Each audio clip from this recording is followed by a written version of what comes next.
Police officers and first responders wear badges to let their communities know they are here to protect and serve. But it comes at a price. Samantha Horwitz and John Salerno work with police departments across the country to bring valuable recovery, insight resources, and workshops.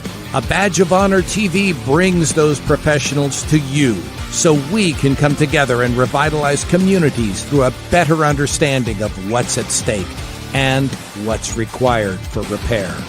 So take a load off and turn up your TV. It's about to get real.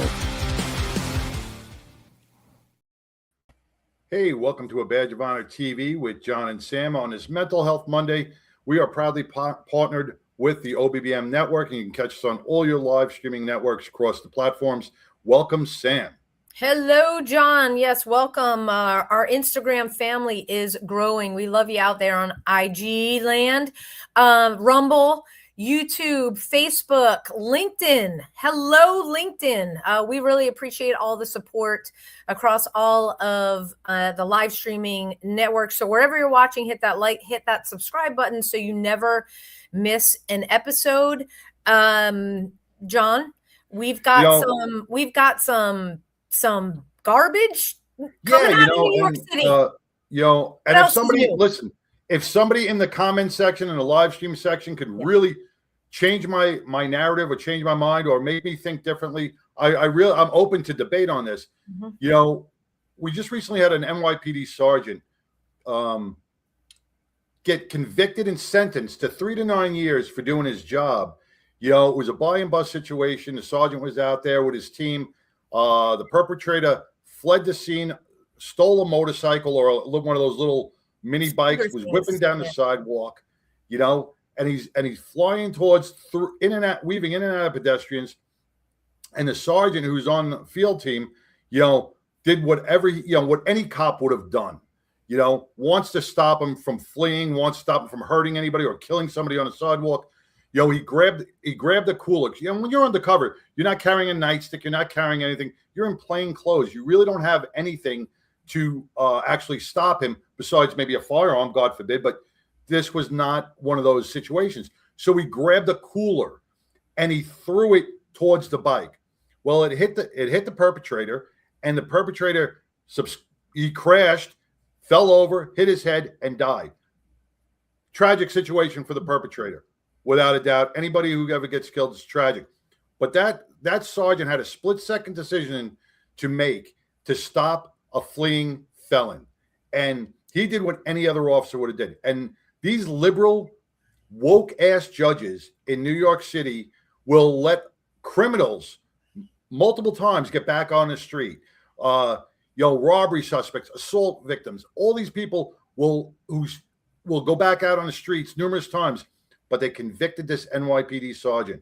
He sent a horrific message to every law enforcement officer out there that just take the report, do nothing, do not chase, do not pursue, do not do anything, because you will be the one held accountable. The perp will be praised in this current culture with Mondami and his board of liberal socialist peons. Our law enforcement is in a dangerous situation. Everything they've worked so hard for to prevent crime, to really uphold and make the city a safer place is being dismantled by these political judges, these DAs, and the government political people in City Hall. And it's such a shame. It rips my heart apart to see this happening to this poor sergeant who had a perfect record. 13, 14 years on a job. Never a complaint, always high standards, really was out there for the people. And this is what you do to him. You shatter his career. It's a horrible thing, man. And his life. And his family's life. Yeah. And listen, that perp, if he didn't flee, if he didn't sell drugs, he didn't commit that crime, this is on him. This is on him. This ain't on the sergeant. This is on the person who committed the crime. And our DAs and our judges have to see that. This guy would still be alive if he obeyed the law. So we've got our live comment stream open. Please feel free to put a comment like John just threw out. I'm getting red, man. Throughout that time, it's very frustrating because we swear an oath, we are serving and protecting our community, and it could have gone so many ways, and he chose not to pull his gun. If you're undercover, that's what you have. It's not like you're carrying your duty belt with OC foam and all the other things. You're limited. And so he used what we learned, less than lethal, right? And our guest will come on and delineate because he's and on the flip side of that, Sam, just a couple of months ago, right? The same, not the same judge, but the same bank of liberal judges of New York, right? Dropped a first-degree murder charge against a guy who ambushed a police officer, killing him, and dropped it down to manslaughter. Yeah. Look, you know what my solution is. I would say to all the officers in New York City, look, you're at a crossroads with this particular case because the justice system, I'll just say it, is not on your side. So think about moving and continuing your career in another state that is very pro law enforcement. There are states out there that are hiring. It may be difficult to move your family, but you know what? Once you get out of that hole called New York City, you'll be better off. And we were both there. We both served New York City. I know. So. I have no desire to visit and go back. Not at all. So, speaking of what this officer has gone through, now he's in the system. I can only imagine, what is going to happen from here. Our guest tonight he's a veteran of the law enforcement world, 24 plus years, and he operated at a super high level. He's got an incredible story to tell. He is now a Warrior PATHH guide with Boulder Crest, one of our favorite organizations. So without further ado, let's bring on Travis Gribble. Travis, welcome to A Badge of Honor TV.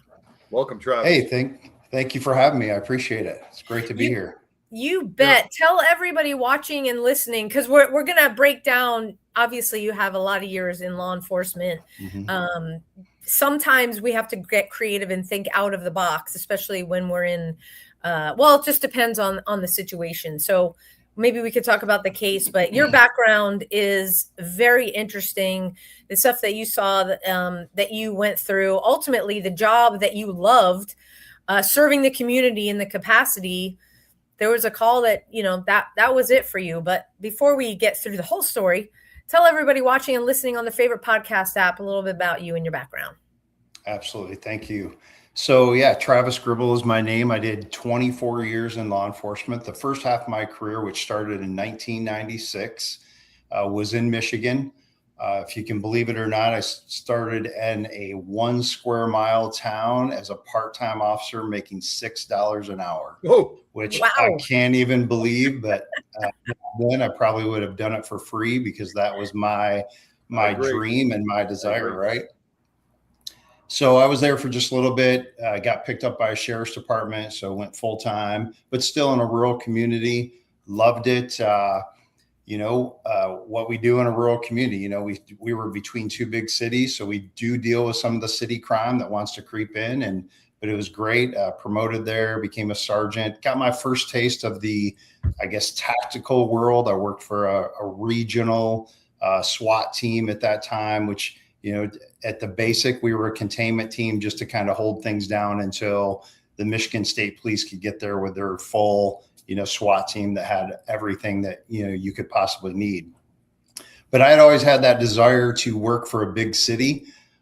It's kind of funny because grew up the first generation of watching Cops, where I can remember it distinctly that, me and my buddies on Saturday night, we wouldn't go out until 8 o'clock came on and Cops was there and watched it. And obviously you're seeing agencies all across the country. And I just had that itch in me. Like, I want to go see what it's like working in a big city. So finally I got around to it in 2007 and started looking across the country. And at this point, you know, there wasn't a lot of cross-state lateral moves like there is now. Now it's pretty commonplace. You can go wherever you want to work.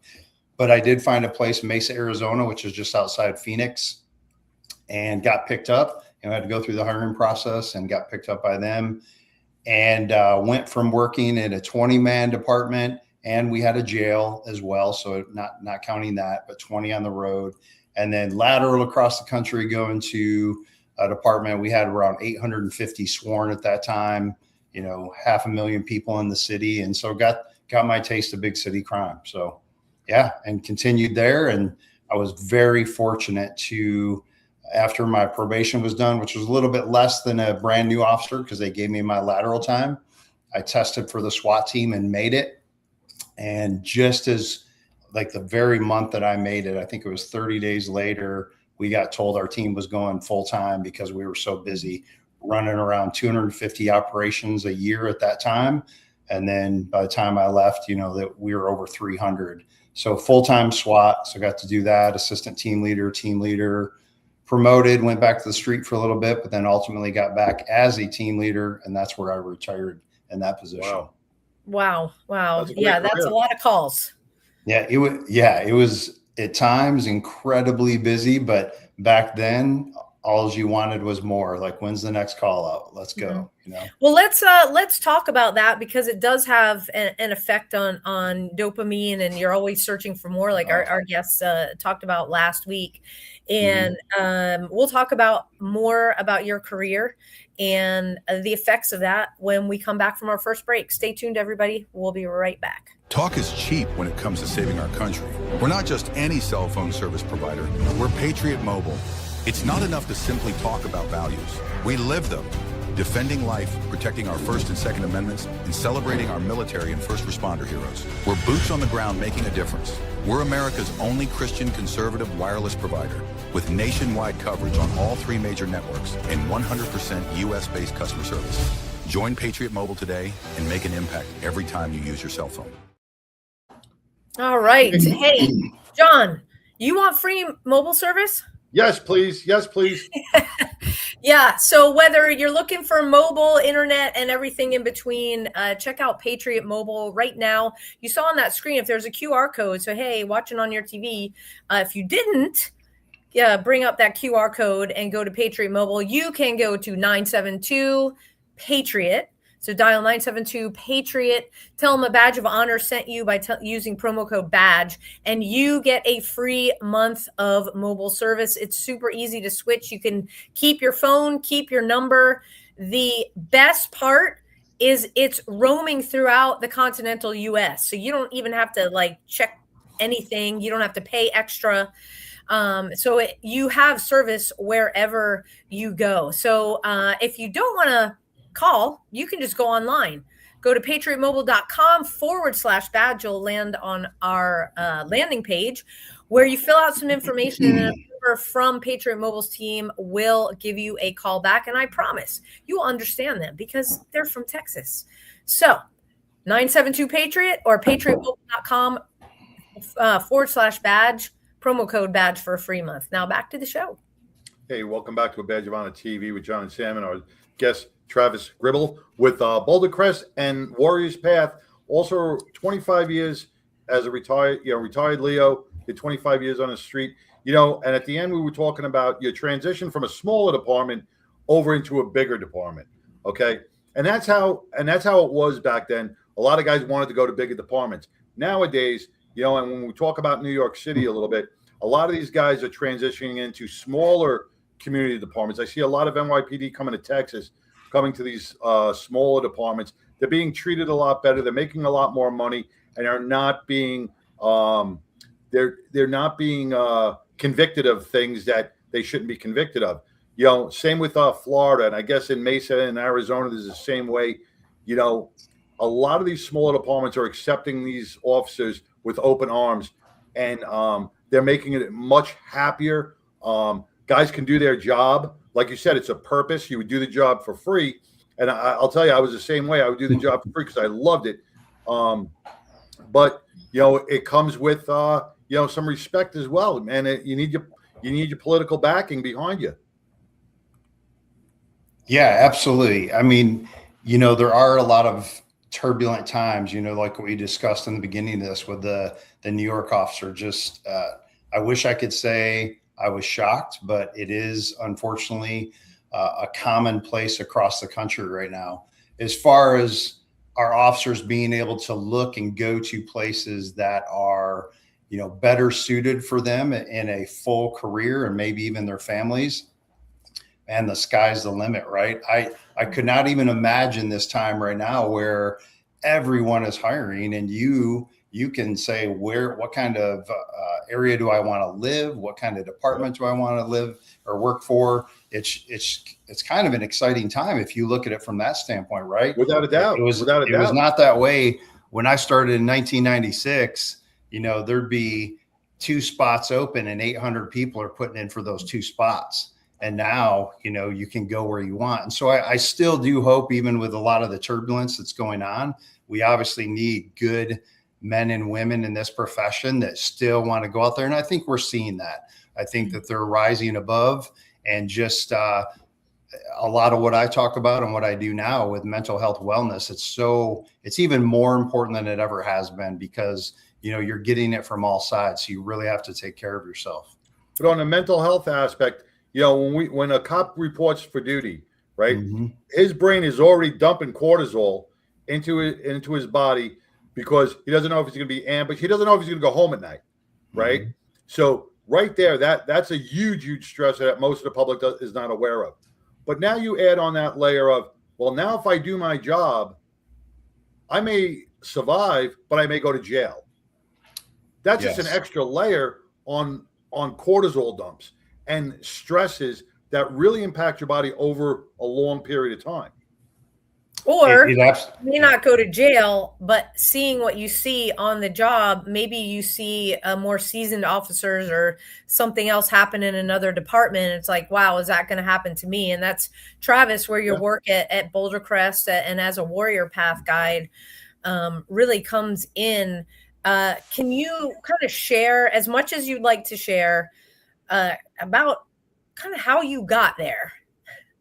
How I ended up in Boulder Crest. So yeah, I mean, you got to start with my career. I definitely came up in the culture, of course, that, we just said, push through.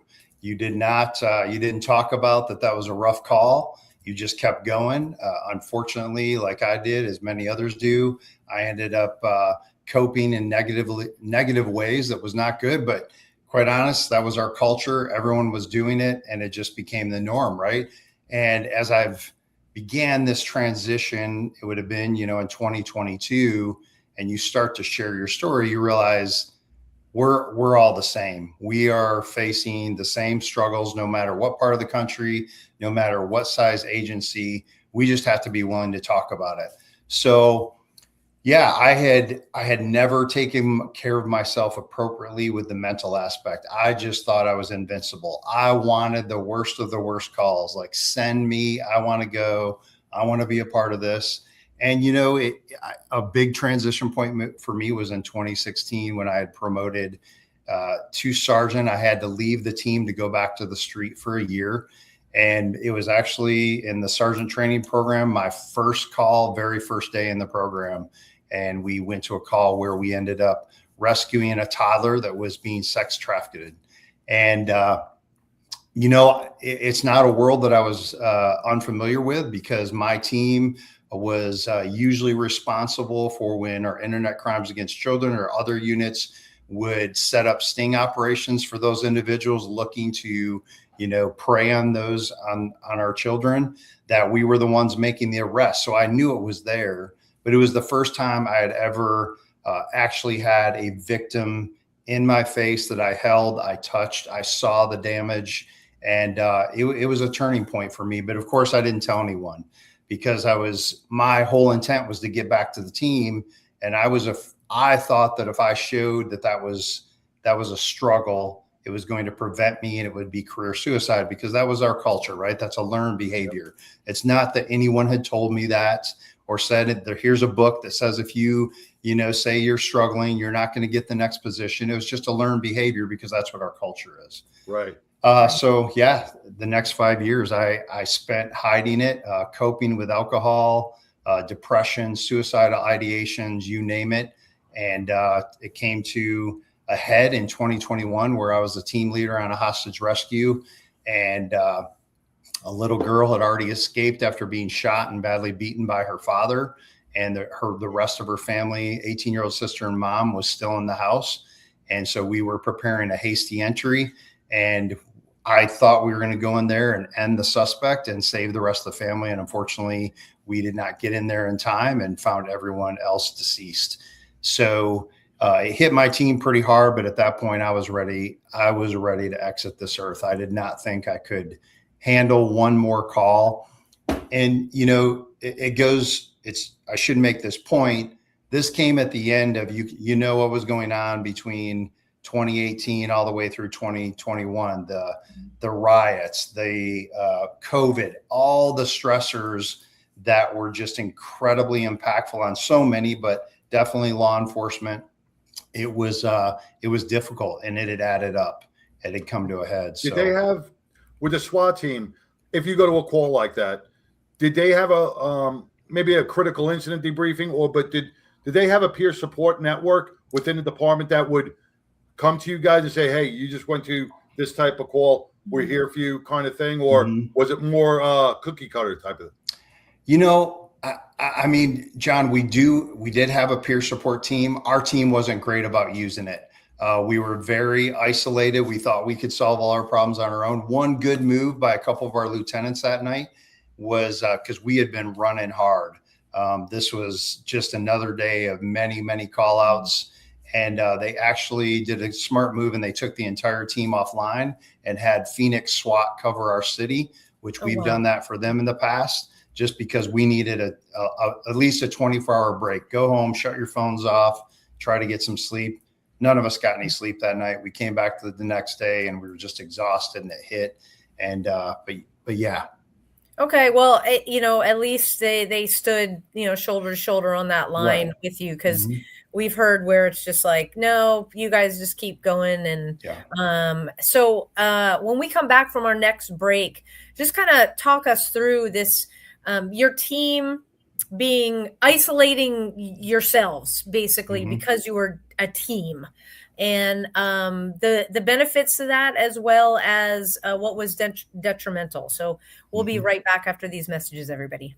Look, when you need to respond to an aggressive situation to protect yourself, your family, or your property, understanding your firearm and legal position are critical. Officers know your skills are only as good as your commitment to training. So know what you're doing. So when you're in a vulnerable situation, we can count on your response. Whether you're a beginner or a licensed gun carrier, Carry in Texas offers basic firearms training, Texas permitless carry courses, license to carry, and basic 2A courses so you can understand the responsibilities, situational awareness, and learn the technical skill required when you carry your firearm.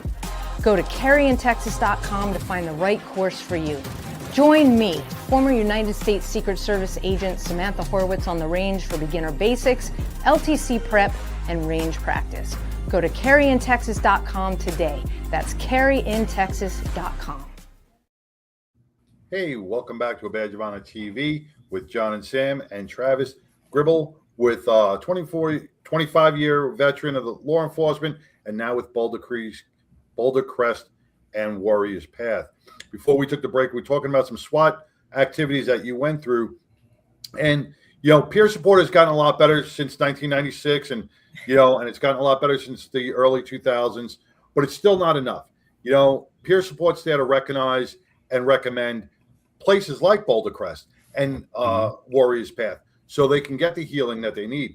But most cops won't go. And that's where we have to make that decision individually and say, hey, I'm struggling. Without fear of retribution, I need help. You know, and like you said, the SWAT team, I know how those guys are. They're all A personalities, man. Go, go, go, go, go. But we do have to take care of our mental health. We absolutely do. What I can say, that was our culture. It is not anymore on the team that's back there in Mesa. And I'll say, and honestly, it started with when I went through the difficult time and I made the decision to retire. I shared my story with the team. And that was one of the most impactful things ever in my life, because once I shared my story, I was shocked how many guys on the team came up to me afterwards. They said, Travis, I've been the same way. I would have never known you were going through this. And now they felt comfortable. Exactly. You are not alone. Yep. Exactly. So, and now it's been amazing to watch some of my old teammates. They've become Struggle Well Guides, which is a program also through Boulder Crest. And then many of them have come through the Warrior PATHH training curriculum that we host. And it's been amazing to watch, but it's just been even more evidence to me of why that personal connection and being able to share your story with people you trust and how incredibly important that is. And quite honestly, everyone, I can go back and forth. People think SWAT's the most dangerous thing and all this. And at times it can be. I'm patrol at heart, like patrol officers out there day by day. They're out there in situations they never know. I arrive with, 25 of my best buddies with the best equipment, and we're going to play on our terms. Right. But the fact is, people do look up to the SWAT teams. So if we can get those types of communities being willing to talk about this subject that has been stuffed in the closet for so long, that's the path to success. Yeah. So the people that I describe as heavy hitters and then the agencies, it's time for you to step up to the plate, take personal accountability first and foremost for yourself, take care of yourself. And then from there, be willing to share your story and the successes that you have experienced because you came forward, and just watch what happens when you do that.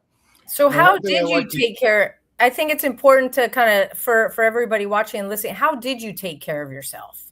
So I didn't until 2021 when I was out. I said, this is it. My wife, Emily, is amazing. She was a police officer in Seattle and then came to Mesa where I met her. And she said, it's time. It's time for you to put yourself top. It's you. Take care of yourself, no matter the repercussions, no matter what happens. And I also had a very good lieutenant that she took care of me and said, hey, I support you.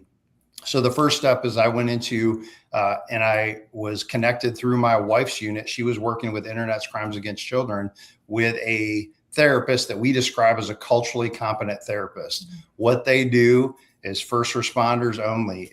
And she honestly was a lot of work doing EMDR therapy because I needed to soften the blows with a lot of the traumatic incidents that I had just tried to stuff down that were now overflowing. So EMDR therapy was first and foremost. But then that was just the start. When I retired, I had the good fortune, it was no plan of my own, to share my story publicly. I started sharing my story across the country, at conferences, for agencies, etc. And then thankfully in 2024, I was introduced to someone from Boulder Crest who invited me to come to the program that you keep referring to as Warrior PATHH. And it was life-changing. It was the final piece of my puzzle to understand what it is to live a thriving life and not live under the diagnosis of PTSD. And that is key. And you continue to, and what me and Sam Carter stressed to everybody is that, and you said it in the very beginning, doesn't matter if it's a big department or a small department, each department, this should be a national thing across the board, because even small departments, 6 officers, they still have trauma, that you can't devalue what they do. You're in a department with only, population 500, traumas do happen. But you're healing by telling your story and then seeing your officers come in a little broken and then leaving Boulder Crest or leaving the Warriors PATHH program, smiling, a little bit better, feeling better about themselves, healed a little bit, and moving on with their life. How does that make you feel? Honestly, it's a privilege. I don't know how else to describe it, because when they show up to programming, really the program starts from the day that they hit the submit button on the application process. That's a huge step, right?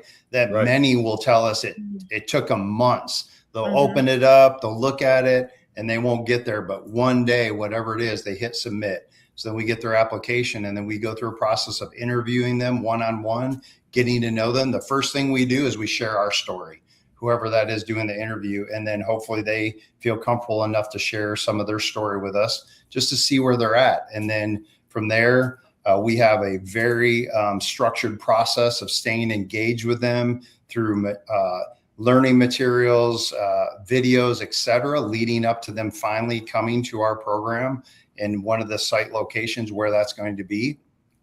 And then when they arrive, if you guys can imagine in your careers arriving from wherever you are in the country with 9 or 10 other strangers, and within 24 hours, you have connected in ways that you never thought possible. And it's all built on the center of our foundation, which is trust and connection. We have a very deliberate way how we build that and make them feel comfortable to be able to share their stories. And John, you said it perfectly, man. It doesn't matter if you're a 5-man department, a 10,000-man department. When we hear these stories, it's not even necessarily, we allow people to share the specific trauma, but it's not even about the actual incident. It's about what happened because of that. How did that make you feel? That's where the real struggle is, because the incident happens and then the struggle starts, but we have no idea what the struggle is. We don't understand. We think something's wrong with us. Like, how could I feel like this? I see, you walk into work and everyone else is seemingly fine, but actually in reality, so many of us are struggling, but we don't talk about it. So it's about the struggle afterwards. That's the mess of it, trying to, if we don't understand, we think we are broken. We think we're less than, all of that. So we try to help them connect those dots. That's what we try to get across to a lot of the offices out there, and especially in our workshops, is your trauma is your trauma. Mm-hmm. All right. There's no value in it, and never compare your trauma to somebody else's, because it's exactly what you said, Travis. It's how does it make you feel? Because an incident could affect me tremendously and maybe not affect you in that manner. So it's all individualized. So don't be afraid of it. Yeah. Take it and get healed from it. Do not, and everybody's like, well, we see it a lot and we've heard it a lot, me and Sam. Well, I don't want to say that. He was in a shooting. He killed somebody. There was a firefight. All I did was CPR on a child. Oh my God! Yeah. Don't devalue your trauma. Don't devalue what you did. Those are your feelings. Yes. Yeah. They're very important, and that's what we have to get across too. Is that your trauma is yours? All right, and don't compare it to anybody else's. Absolutely. And one of the things that, that John and I love about Boulder Crest and Struggle Well Warrior PATHH programs is the concept of post-traumatic growth. So when we come back from our next break, let's talk about it. Yeah. Stay tuned, everybody. Interested in starting a podcast or TV show? Worried about what you'll say and how to keep it engaging? Think you'd like to be a guest on podcast, radio, or TV shows? Hi, I'm Susan Hamilton, owner and founder of OBBM Network, and I would like to invite you to an OBBM media training to get the tools you need for a relaxed and polished performance you'll be proud to share. Our specialized training techniques include role play, voice training, and everything you need to deliver a confident, clear, and engaging interaction. Go to offbeatbusiness.com. Go to the calendar and register for a training that's convenient for you. Dates available now, 214-714-0495. Hey, welcome back to A Badge of Honor TV with John and Sam and Travis Gribble with Boulder Crest and the Warrior's Path. Before we left, we were talking about traumas and how it individually impacts each person differently. And here today, we're going to smash that stigma and show that sharing your story, opening up about it, there's no fear behind it. You're not going to be judged. You're not going to be ridiculed by your peers. Okay. Let's smash that stigma together, and we can heal everybody, together on one path, and that's the Warrior's Path. So let's talk about post-traumatic growth and where we can go from there, because some people think it's not obtainable, because in our minds, we've become the norm. Our trauma has become our normal life after 10, 15, 20 years. And we're like, oh, this is how I'm going to be. No, you still have a lot of work to do.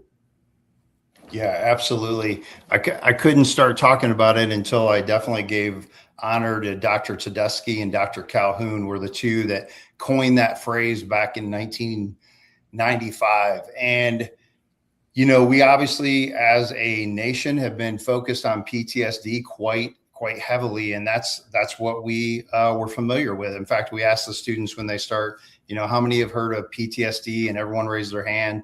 How many have heard about post-traumatic growth prior to going to Struggle Well or maybe reading the book? And it's almost zero all the time because it's not something, you know, we talk about.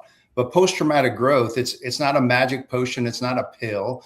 It is a way to live your life through practices and consistent habits and the way that we look at everything that, you know, we understand. We never tell anyone you're not going to have any struggles. We know that struggles are coming, but it's all about the mindset. It's all about regulation, keeping ourselves prepared, whether it's through breathing exercises, meditation, you know, just the stoic mindset, what it looks like, with the curiosity of finding out, how do I control what's between my ears rather than let it control me?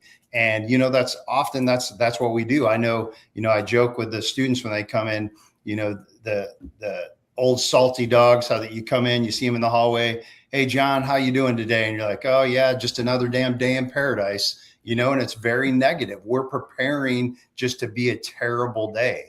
But we believe through post-traumatic growth, there's many things that can happen that allow you to move out from under the PTSD diagnosis, the trauma of even, you know, your personal life, your childhood, whatever that looks like, and actually live a life that is thriving. Understanding, John, you said it perfectly. Like Travis doesn't have ownership on the struggles that I had. There are struggles everywhere. If we open our eyes and take notice of what everyone is going through, especially within our community, like, you are not alone, but it's up to you to take the personal responsibility. And one of the best things that I love about our program is it's up to you. Us as guides, we provide you the information and the resources, and we're going to walk alongside you through a specific amount of time. And then even our organization, we are going to continue putting out, you know, resources and information for a lifelong journey of post-traumatic growth. But you have to be willing to take it. Right. You have to have the personal accountability. I honestly, I could point fingers at administration. I could point fingers at the terrible judges. I could point fingers at what's going on in politics. I don't care. The fact is, we can take ownership of how I'm going to respond appropriately rather than react in a way that I'm not proud of, that is not healthy. And I'm going to face the struggles day by day. 100%. And you probably know better than me, because I'm not a doctor, I'm not a counselor, but your brain after a trauma gets into a loop. And like you said, that negativity gets into a loop, and you're only thinking out of one part of your brain. So the other parts of your brain are not functioning. Your coping mechanisms are not, your reasoning skills. It's just that negative loop. And people will see, once you get out of that loop a little bit, it's scary at first, especially if you've been dealing with it for 15, 20 years and it's become the norm. You don't know how to react. And that's why with Boulder Crest and Warrior PATHH, you have that stable support system right next to you. You go, this is what it's all about. This is the positivity. This is what you should be living. This is the happiness that you deserve. You know? Yeah. And it's learning to struggle well. And that's another part of Boulder Crest that we really love. Yeah. I mean, we don't, like I said, we don't tell you that it's not going to be a struggle, because I tell you what, life is life. We all experience it. It doesn't matter where we're working, where we come from. It's going to be a struggle, right? But I believe if you change your mindset of what, hey, I'm chasing post-traumatic growth the rest of my life.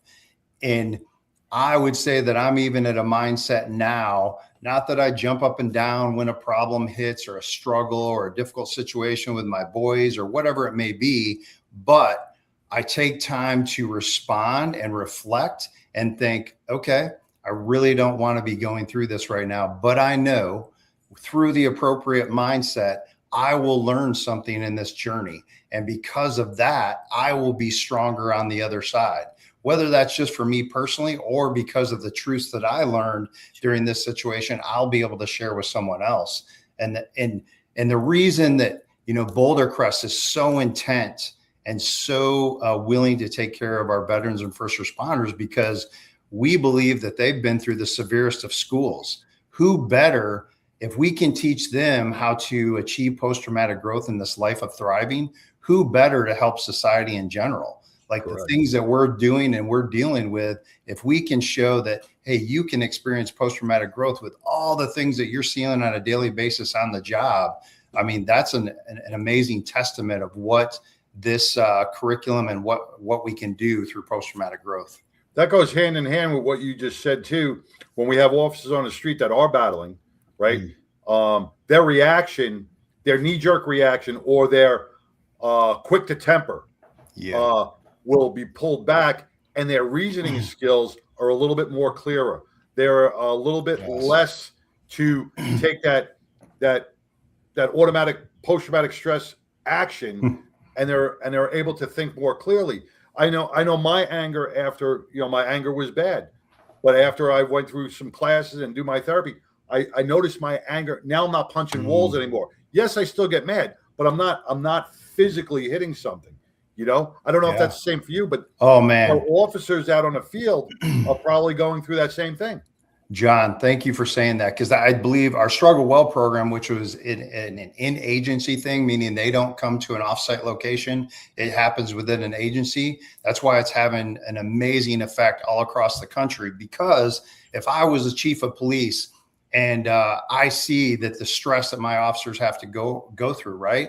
I want to give them whatever resources I can to help them keep that under control. Whenever I see an incident across the country, whether it's just media pushed, or maybe I see some things like, that officer crossed the line. The first thing I think is like, I'd love to see what the last 5 years of their career's been. Yep. Because the first thing, because we don't have this capacity anymore, because we haven't learned how to regulate. We haven't learned that we need to disclose some of these things that we're carrying. And that's why I do see when executive level staff, they finally take a real hard look at the curriculum of what we're providing and what the results are. And everything is data driven.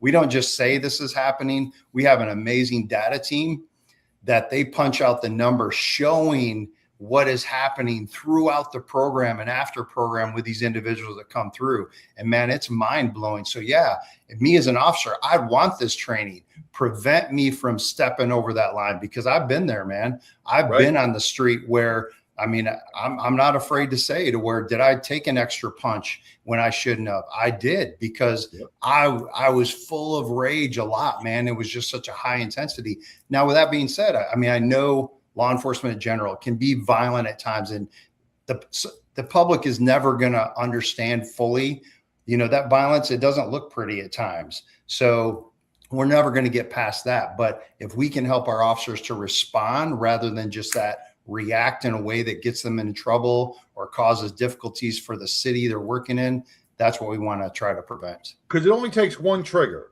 It could be a go F yourself to the cop. And we just had that right here in our own city in DFW. And I'm sure it was on the news over by you, where a lady was getting a speeding ticket and she just threw it out the window at the cop, and the cop lost his mind and was like, well, now you're getting trespassed, you're getting littering. And it was just that one action. I'm sure if he wasn't battling on other aspects, maybe he would have handled that a little differently. But that one thing, and not by his fault, that one thing just was that last drop in the bucket that made it overflow. Yeah, and we would hope he wouldn't have reacted. And one thing I could say to any executive staff that's listening to that, I understand a situation like that officer is going to have to deal with probably some consequences internally, right? Understand that. We have to do that, and we have a standard to uphold. But I also would like to see during those situations goes hand in hand with the agency is also walking alongside them to figure out, why did you react in that way? Okay, exactly. We're going to help you. You're going to have consequences because you crossed the line, and that, but we're also here to support you because we want you to grow through this process. 100%. That's what I would like to see more of, right? 100%. And, just our last quick break here, we heard a little bit about this with the anger thing from Ben Holmes when he was on. I'm gonna put this change the screen here so everybody get your phones ready to scan a QR code. So East Texas Legends Coffee Company, founded by Ben and Amanda Holmes, reflects their journey from Ben's Marine Corps service and law enforcement career, overcoming post-traumatic stress to finding purpose in ranching. Relocating to an East Texas ranch, they identified a need for a local coffee brand. Now they're opening their first coffee shop in Lindale, Texas, rooted in faith, family, and community. Their mission: inspire purposeful conversations over coffee. Drink coffee, be legendary. Go to etxlegendscoffee.com. Use promo code BADGE for 15% off coffee and merchandise. That's promo code BADGE for 15% off coffee and merchandise. And every week, got a tumbler. John, you have to get your tumbler back from your daughter. I know. And you know what? I saw her the other day, and I told her, I was like, I was at a car show, and she showed up. I'm like, you should have brought the tumbler. She goes, it's on my counter. So okay, so soon. But these tumblers keep your coffee hot if you like to drink hot coffee all day, and vice versa. If you like the iced coffee, it will keep it cold all day. And so again, etxlegendscoffee.com. Use promo code BADGE for 15% off. They ship to you, so you don't have to go to the coffee shop to get it. So wherever you are, they will ship it. So take advantage of it. Back to the show. We're talking about post-traumatic growth, and we're hitting on a topic we haven't hit on yet. With the what led up to the actions of the officer, or any officer that goes through some post-traumatic stress episodes, I want to call them, or anger episodes, and we don't look at that, and I don't think anybody does. Like this NYPD officer, the sergeant with the cooler, usually buy and bust. They're doing 6-7 buy and busts a day, right? So what happened? Did he fight with a perp beforehand? Did he have a struggle on the last on the last street buy, and now we come to this one and he doesn't want to do that again? Or did an officer just do CPR on a baby or go to a shooting and now he's on another call? So these are things we really have to dive deep into. And I think you're right, man. The executive level has to look at what happened months before or leading up to this incident. Yeah, no, I do believe. And I think, we talk all day about, leadership within our communities, but it's incumbent upon leadership. Like you just said, hey, what was the call prior? Was he running hard? What did that look like? I've heard just horrific stories of where just unthinkable call that officers have to go to. They clear that scene and then they go to a very mundane call and people make complaints because the officer was rude. They were disrespectful. Yep. Okay, well, let's look back a little bit. But leadership, they also should be on point to say, hey, why don't you go take 30 minutes back at the station, get yourself a little bit of rest, and, these calls can wait. Instead of, sometimes the mentality is we got to clear the board. Right. And really some of the calls can hold a little bit, but that's a power move on the part of leadership to see those things and forecast like, yeah, that was a tough one. I'm going to pull you back for a little bit. So we're going to prevent you from getting in a situation and just, it's just good leadership. Leadership thrives on numbers and response times. They do. They are limited on manpower, so they think every cop is a robot out there. They're not. And that's where the breakdown happens. They're pushing our officers to the ultimate limits, and they're not giving them those 30-minute downtimes.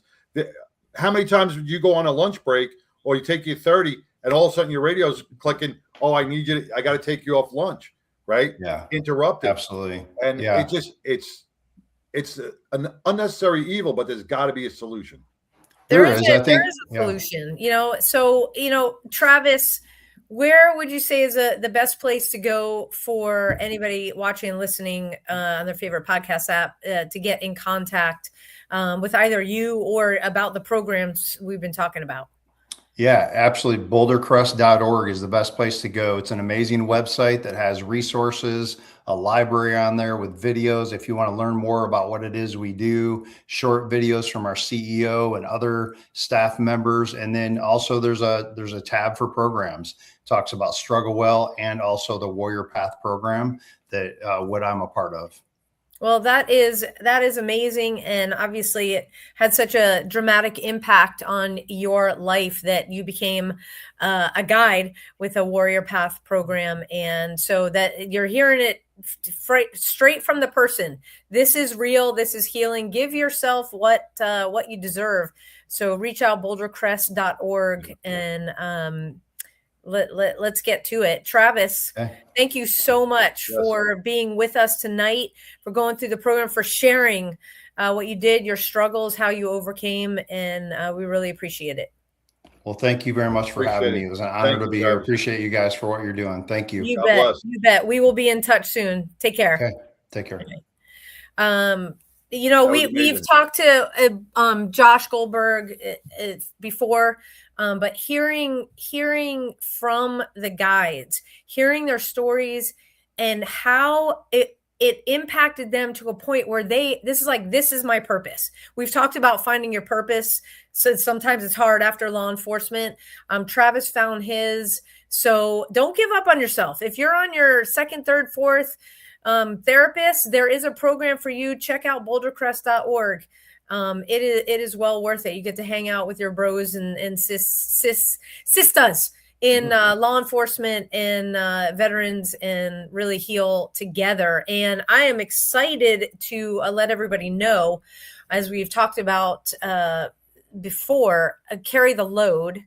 Boulder Crest is part of Carry the Load's nonprofit continuum of care program, as are we. So if you go to abadgeofhonor.org, our website, first you'll see a little bit of information about how you can make a difference through Carry the Load. Every penny, I'm literally, folks, every penny does count. You'll see Boulder Crest's logo on our website. They are amazing. But anything you can give, whether it's $1 to, surprise us, because the money, 93% goes back to us, the nonprofit partners. And there's a bunch of us that are out there healing first responders, because it takes all of us to be able to do that. We've been there. We've walked the walk. We've been through therapy protocols. So please, abadgeofhonor.org. It's also a place where you can find out what we're doing, where we are at any given moment, flying all over the DFW.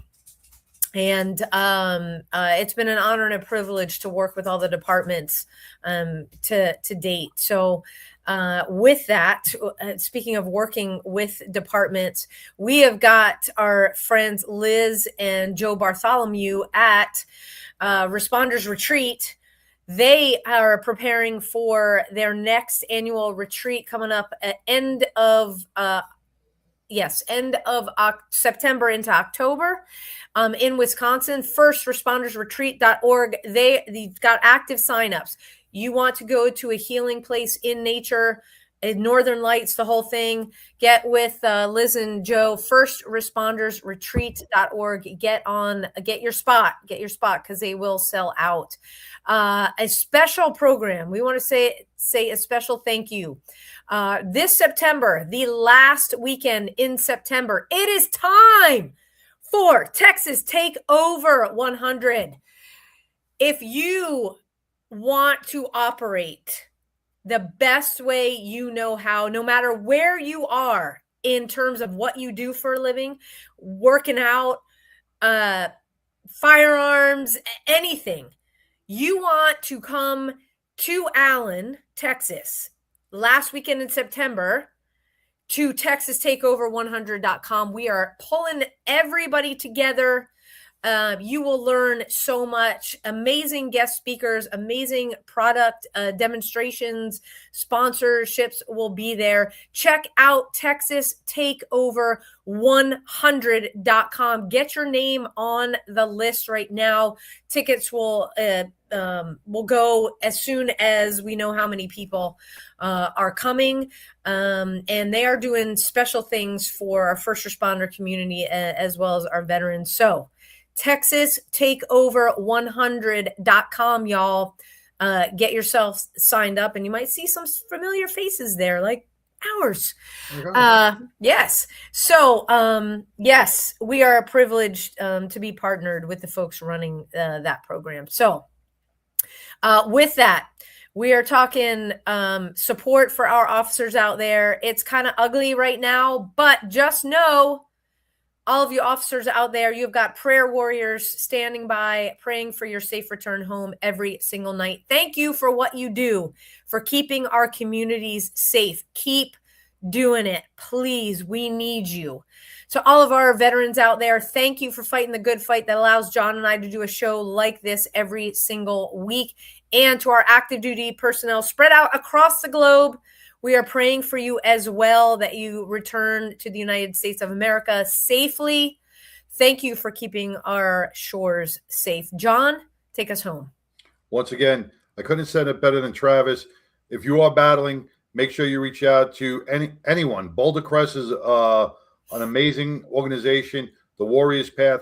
If you are battling, you need some help, or you just need some questions answered. If you're just not feeling right, remember, you're not alone. Many resources out there. So make sure you take advantage of them. There's no reason to live in that so-called normal state of post-traumatic stress. There is post-traumatic growth. And let's start using that term more often. To all our officers out there, peace. Till next week, everybody. Take care. A Badge of Honor podcast is produced for the OBBM Network podcast and protected under copyright law. For content permissions, please submit your request to abadgeofhonor.com on the content page. For OBBM Network programming information, please call 214-714-0495 today.